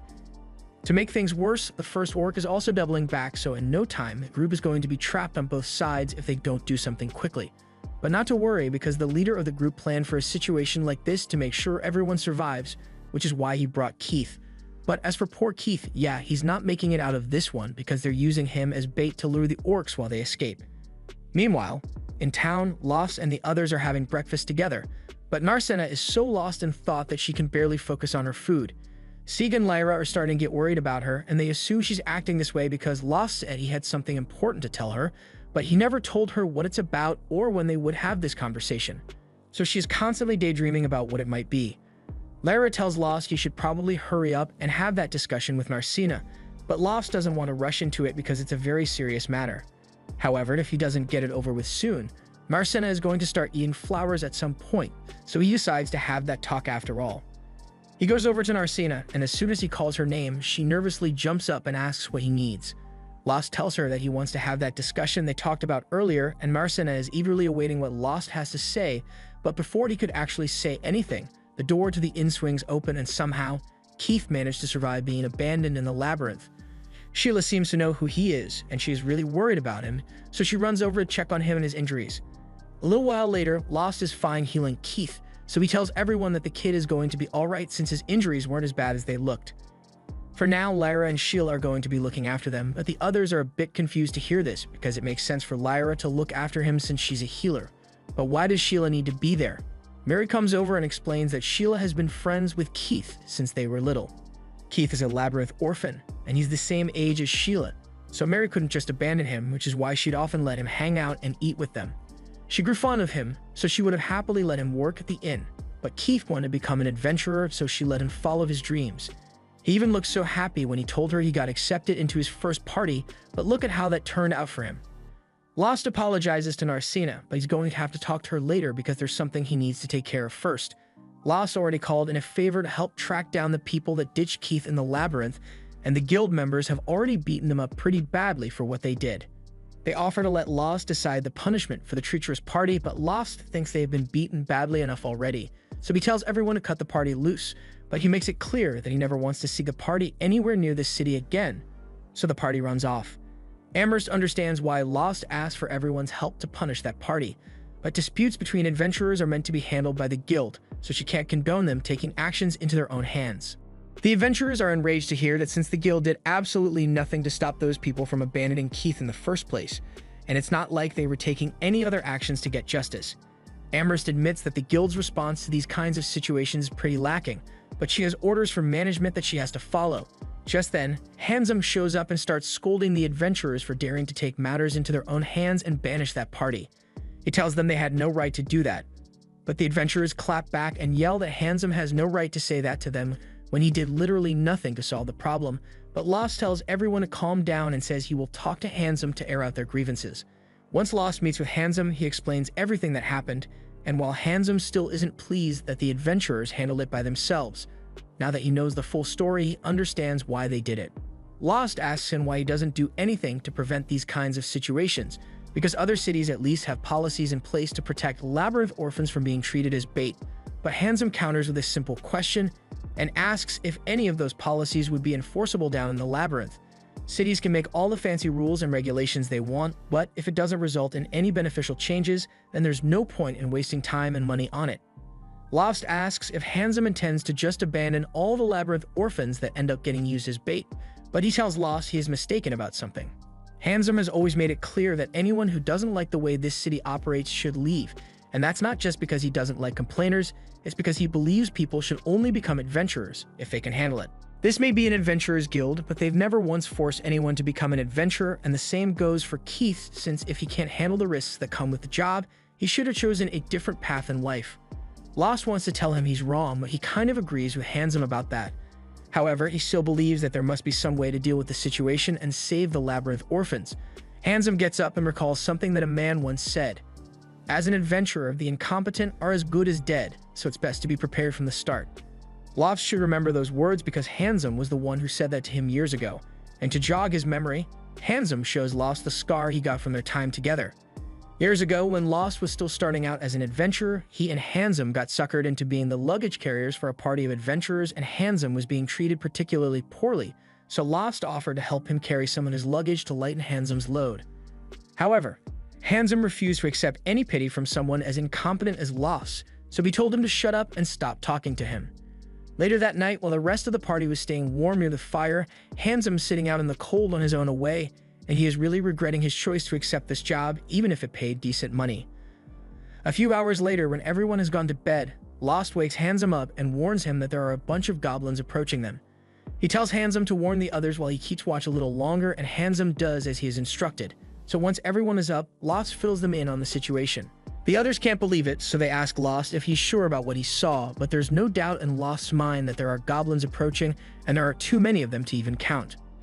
Once the group sees it for themselves, they are in shock because there's no way they can defeat a horde of goblins that large. Their best chance at surviving is if they run away, but the group leader thinks it'll be too risky to run away like this, so to buy some time, he and the others in the party decide to use Lost and Handsome as bait to distract the goblins while they escape.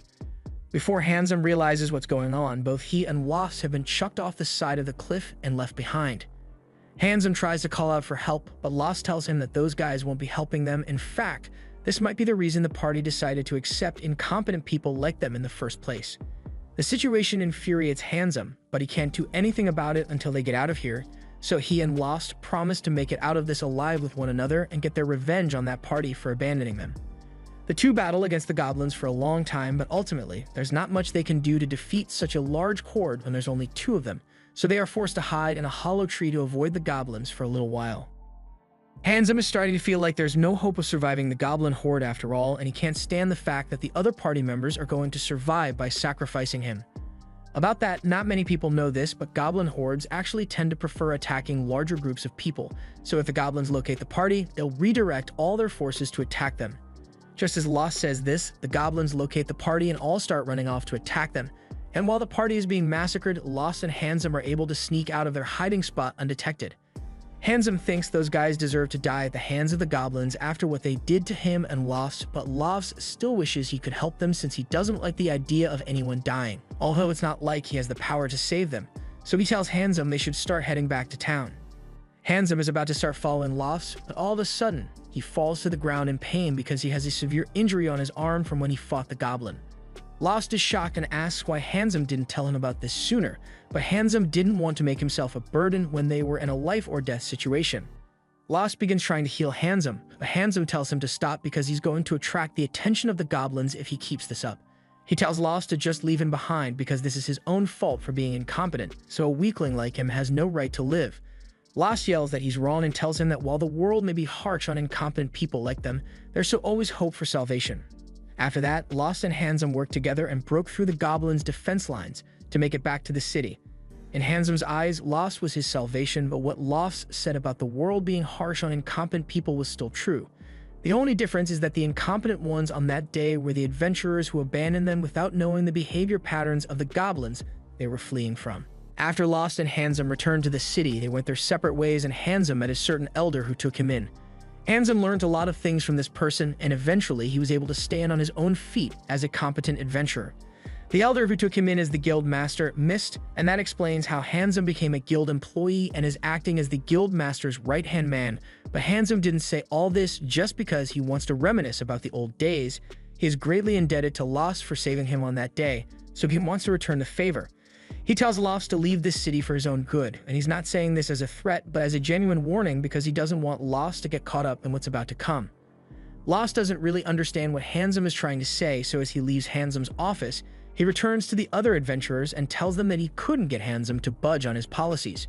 Just then, Amherst pulls him aside and tells Lofts that there are actually a lot of people here who don't agree with the way the guild master is running things here, which is why she has a personal request for him. Later that day, Lofts goes to Narcissa and talks to her about the request Amherst gave him. Apparently, there have been a lot of monsters appearing on the roads near the city, so she asked Lofts to take care of it before there are any civilian casualties as a result. Narcissa understands, but she wonders why the guild hasn't put out a bounty for those monsters, but something like that would require Handsome to sign off on it, and he's not going to do that. There's also the issue of the criminal adventurers all over the city, so Lofts offers to help deal with that as well. Narcissa understands that Lofts is doing a good thing, but it sounds like an awful lot of extra work for them.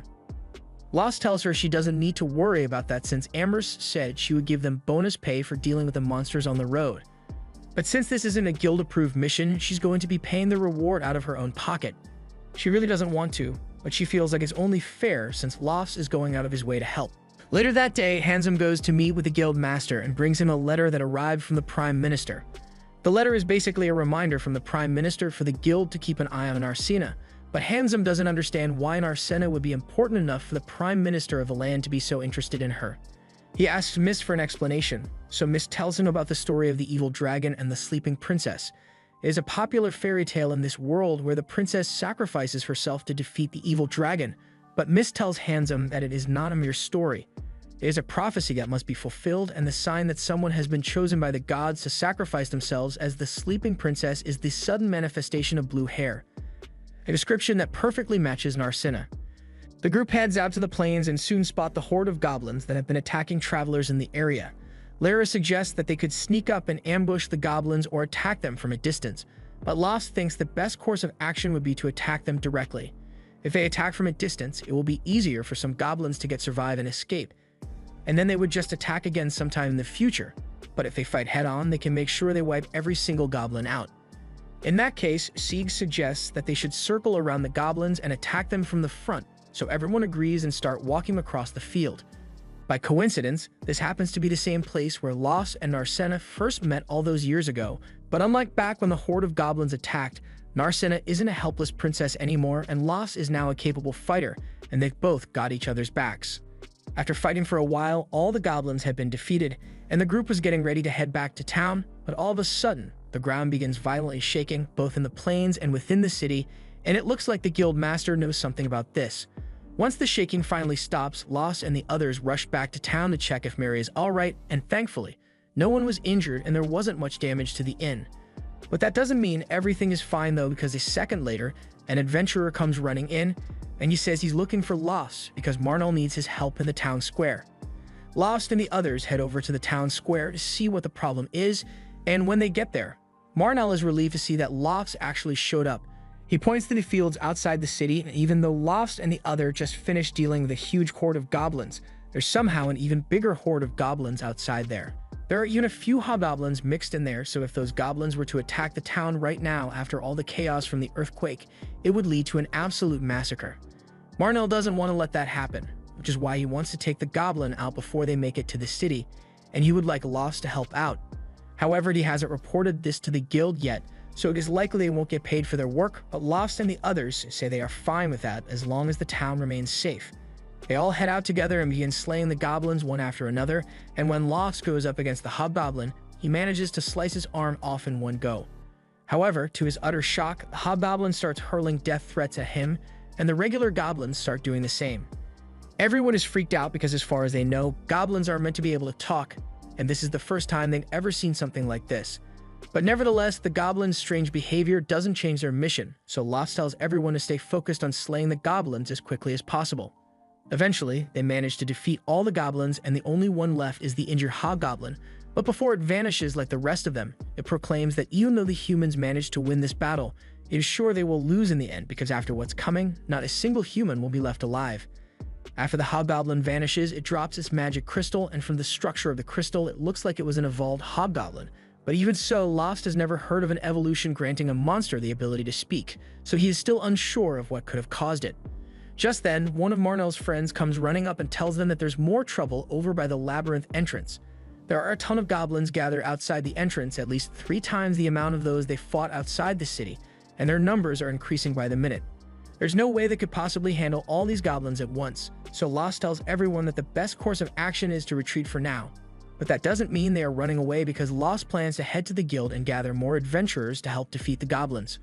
Or at least that was the plan, but when they get to the guild, it looks like every adventurer in town is already getting ready to go fight the goblins, and they seem unusually enthusiastic about it.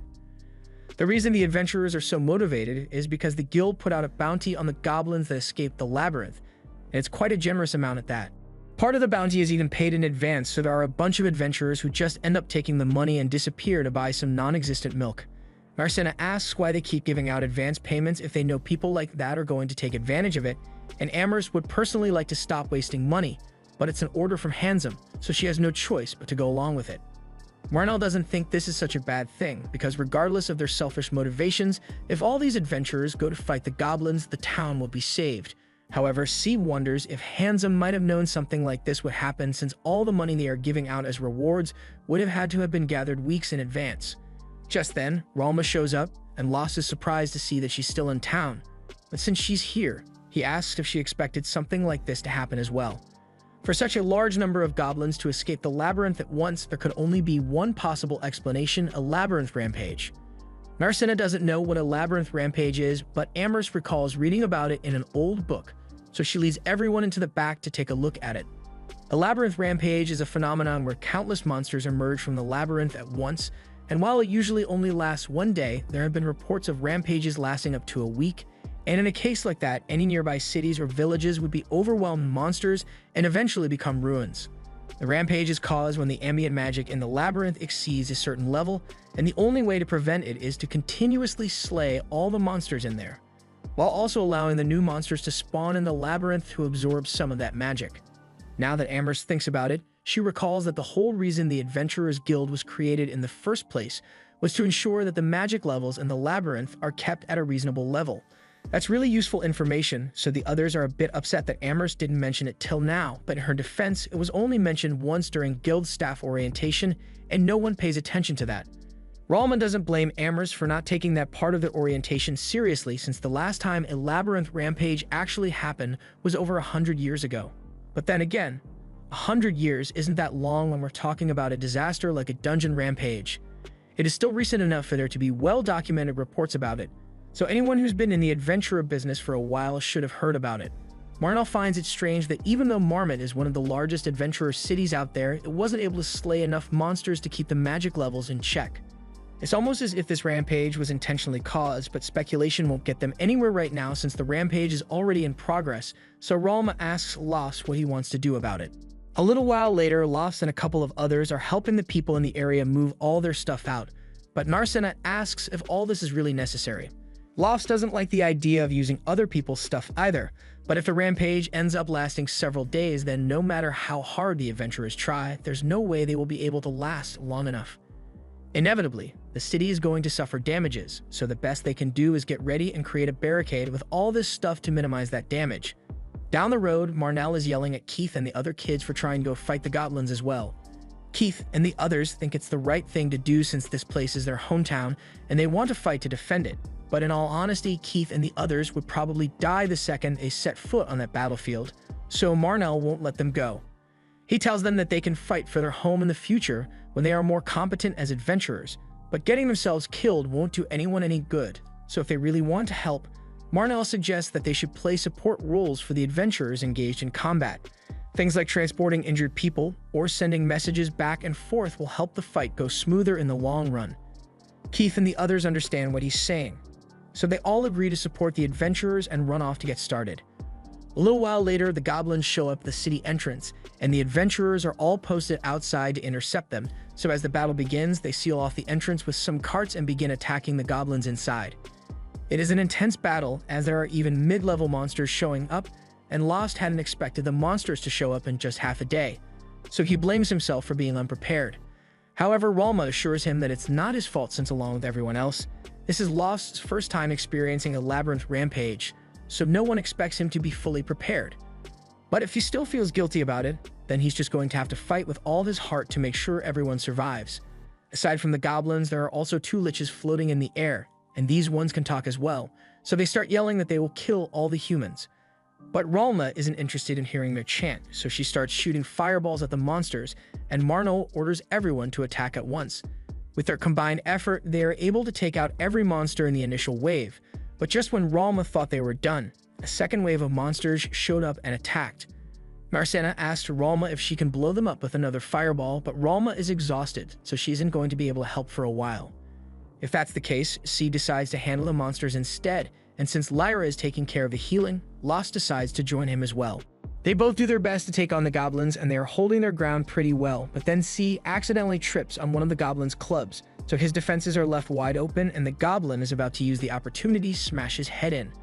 But at the last second, C's master, Ronaldo, dashes in to save him.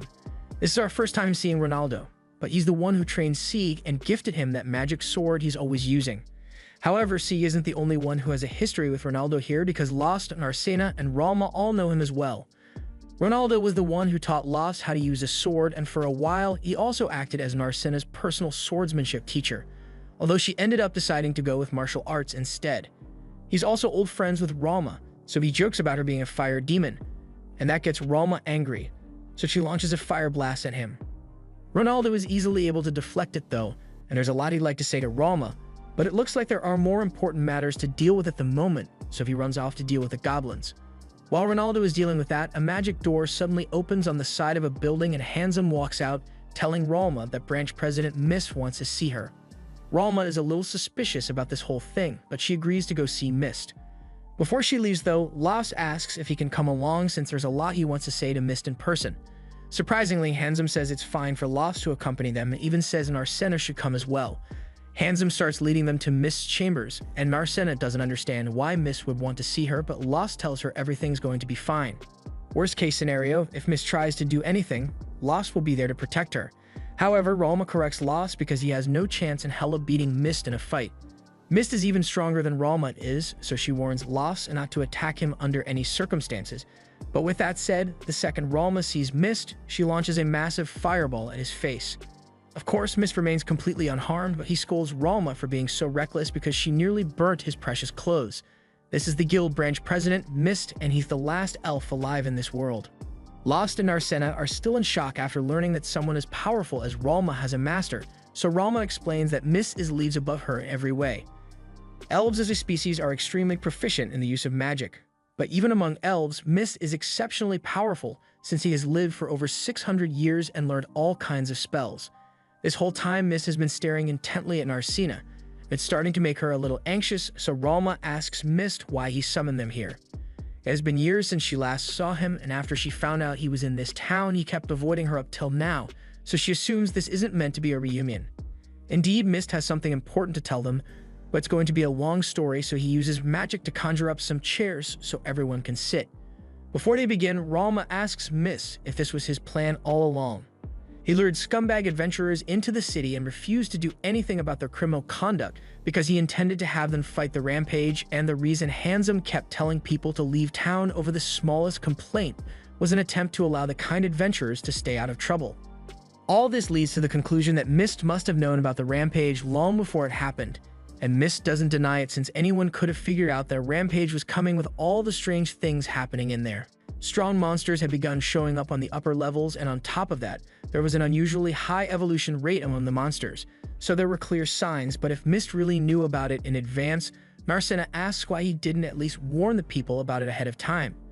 Handsome cuts her off and says warning the people would have done nothing to help. They knew a rampage was coming, but they had no idea if it would come in a day, a week, or 10 years, and issuing a warning with no clear time frame would make no difference to their defenses. Even so, it wouldn't make any sense to hide the possibility of such a defeating event occurring, so Ralma assumes there must be some hidden reasons why Mist didn't tell anyone about the rampage. Ralma thinks Mist must have caused the rampage, but even if Mist could control the labyrinth, he wouldn't bother creating so much trouble for himself. He explains that the order to keep the rampage a secret came from his boss, the supervisor of every adventurer's guild in the country. Basically, even though rampages are known to last for several days and could destroy several cities, since the rampage isn't happening anywhere near the royal capital, the higher-ups didn't see it as a threat and decided it would be better to keep it a secret so as to not throw the country into chaos. But that means Marmot and the cities nearby are being sacrificed, which is why Mist took matters into his own hands and set up personal countermeasures against the rampage. Lost and Narcina are asked if they remember all the towers that were constructed across town, because those are likely part of the last resort contingency plan that Mist made. However, before that, he wants to do everything he can to defend the city, so he asks that Ralma step up and help hold off the monsters. No matter how energetic the adventurers outside are, they will eventually get exhausted and will need to take a break, but the countermeasure Mist created requires an incredibly large amount of mana to function, so he needs Ralma to power it. Given the circumstances, Ralma agrees to go back out and act as a battery, but if Mist is asking her to put her life on the line so casually, she asks if he is willing to do the same. Mist confirms this, and he's going to be doing everything within his power to stop the rampage, which is why he and Hansen will be going to the lowest floor of the labyrinth. Narcina is surprised to hear this since she recalls that the bottom of the labyrinth hasn't been found yet, and while that may be true, thanks to a bunch of reports, Mist has been able to pinpoint the final boss's general location. Lost thinks a mission like this is way too risky, but if he and Handsome manage to defeat the Labyrinth Master, then the mana supply that's causing the rampage will be cut off, leading and the rampage will end a lot sooner. After hearing what they had planned, Ralma agrees to do her best to hold off the rampage until he can defeat the Labyrinth Master. Outside, the situation with the rampage hasn't gotten much better, but thanks to the effort of Ronaldo and to a lesser extent C, they have managed to keep the monsters from breaking into the city. But then a lot half orcs start showing up, and Sieg is worried about them breaking through the blockade, so he goes up front and asks Ronaldo to charge at the orcs with him. While the two of them continue fighting, Ralma and the others are brought to the guild courtyard and told to proceed as planned. Ralma finds the device Mist was talking about and places her hand on it to open a door inside. She then gives Lost a warning because even if they are working with Mist for now, he isn't someone who can be trusted, so Lost needs to be careful about him while she's gone. Ralma then says goodbye to Lost before walking into the device and closing the door behind her. The device then powers on, and a blinding light begins pouring out of it as a massive barrier is formed all around the city. The adventurers by the gate have no idea what's going on with the barrier, but they start using it to their advantage and begin run back in for safety. Thankfully, it seems like the orc won't be able to break through anytime soon, so they decide to go handle the monsters that get in before the barrier came up. Meanwhile, Sieg and Ronaldo have just finished dealing with the last orc, so Ronaldo tells Sieg to take a break. Sieg says he can still keep fighting, but Ronaldo can tell that Sieg is out of breath, and if he's tired, he won't be able to fight effectively. Plus, there are plenty of other people, so they should be able to handle the remaining monsters on her own. That's only because this mysterious wall is keeping the monsters out. Just then, Lost and Narcina show up, and they fill everyone in on the details of what happened and how Ralma is risking her life to keep this barrier up. The barrier is made up of Ralma's magic power, but for the barrier to cover an area this large, it must be consuming a lot of mana, and even if Ralma may have a large mana pool, it is still limited, so she will eventually run out at some point. Normally, if a person runs out of mana, They simply end up passing out from mana exhaustion, but the device Ralma is in forcibly sucks mana out of her body, so as long as the magic barrier is still needed, even if she passed out, the device will continue draining magic from her body until she ends up dead. Another monster appears. This time it's a griffin, which is super powerful. Under normal circumstances, even with the combined effort of every adventurer here, they wouldn't be able to defeat a single griffin, but thankfully, they don't have to fight it since the barrier prevents it from getting into the city. However, its presence is still going to be a problem. The barrier is made from elf technology, so it won't be breached by the attacks from the griffin, but the more damage the barrier takes, the more mana it will need to drain from Ralma to repair itself. If they let it continue attacking the barrier like that, then it won't be long before Ralma dies from mana depletion. Lost refuses to let that happen, so he starts leaving to fight the griffin, but before he goes, Ronaldo stops him and says he doesn't have to do it alone. They are all a team here and Ralma is important to them, so they'll do whatever it takes to make sure she survives. The group runs out of the barrier and towards the horde of goblins and orcs, but the main threat right now is the griffin that's repeatedly striking the barrier, so Ronaldo tells everyone to deal with the orcs quickly so they can focus their attention on the griffin. The group starts laying waste to the small fry monsters on the ground, but all of a sudden, the remaining goblins start backing off because they've realized they have no chance of winning, thus they called in a Fenrir for backup. Narcena has never seen a Fenrir before, but she can already tell that that thing is incredibly strong, and Lost confirms it. The Fenrir has a lightning-fast dash, and while on the ground, it possesses strength equal to that of a griffin, so it won't be easy to beat it.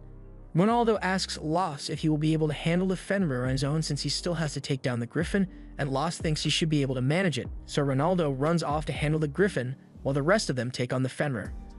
Armiette is the first to attack and launches a fireball at the Fenrir, but she wasn't expecting it to be so fast, so she gets caught off guard as the Fenrir charges at her. Luckily, Lost was quick enough to keep up with it, so he jumps in front of Armiette and parries the Fenrir's attacks. Everyone is amazed that Lost is capable of keeping up with the Fenrir's speed on his own, but even so, Lost is still losing. The only thing Lost has been able to do so far is defend himself, so the Fenrir eventually catches Lost lacking and slashes his arm. Lost is in no condition to fight back anymore, so Sieg steps up to keep the Fenrir busy with Armiette until Lyra and Narcena can treat Lost's injury. Lost tries telling Narcena he's okay, but that's clearly not true. Lyra says his arm is barely hanging on by a thread. She's going to be able to heal him, but it'll take a while, so Lost needs to sit still for a bit. Meanwhile, as the griffin was flying in to once again attack the barrier, it finds Ronaldo perched atop the tower, and before the griffin even reached barrier, Ronaldo jumps off and slams it into the ground. The griffin is still alive, but Ronaldo injured its wing pretty badly, so it won't be able to fly for a while, and that makes it a lot easier for Ronaldo to take it down. Meanwhile, Sieg and Armiette are doing a good job keeping the Fenrir busy, but the Fenrir is smart enough to realize that Armiette is an easier target than Sieg, so it howls and calls a lich to take her out. Armiette isn't able to react in time, so she gets knocked out, and Armiette being hurt distracts Sieg so much that the Fenrir is able to knock him down immediately. However, the Fenrir's real target is Lost, so it doesn't finish Sieg off and instead runs to stop Lyra from healing Lost before grabbing him and tossing Lost's unconscious body around. Narcena is enraged that the Fenrir would dare to hurt her dear Lost, so she charges at the Fenrir and yells that she's going to make it pay for what it has done. All things considered, Narcena is doing pretty well against the Fenrir and even manages to knock it away with a powerful kick at one point, but the Fenrir gets back up and starts attacking her with full force until it eventually slashes her arm and causes Narcena to collapse to the ground. The Fenrir then triumphantly stands over Narcena's body thinking it has won, but that's when she reveals that she was just acting as bait this entire time, and in the next moment, Lost jumps up from behind the Fenrir and stabs it in the neck with his dagger.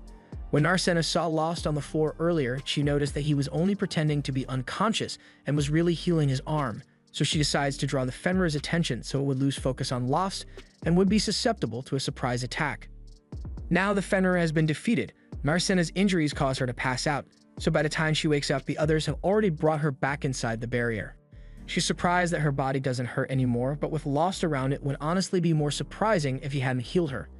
Narcena knows that the Fenrir was taken care of, but she asks what happened to the griffin, so Ronaldo pulls out the griffin's magic gem and says he killed it. And now that the major threats have been taken care of, Ralma should be able to survive a little while longer. But if they want to ensure that she lives past this, they have to hope that Mist really does take down the Labyrinth Master and Handsome actually take out the Labyrinth Master like they said they would. However, there's nothing they can do about it for now, so Lost suggests they should all head back to the inn and rest up. But all of a sudden, Handsome appears behind Narcena, and he seems disappointed that Marcena is still alive since he had intended for her to die in battle today. So he pulls her into a portal so he can finish the job himself. This was the end of episode 10. Subscribe to not miss the next part.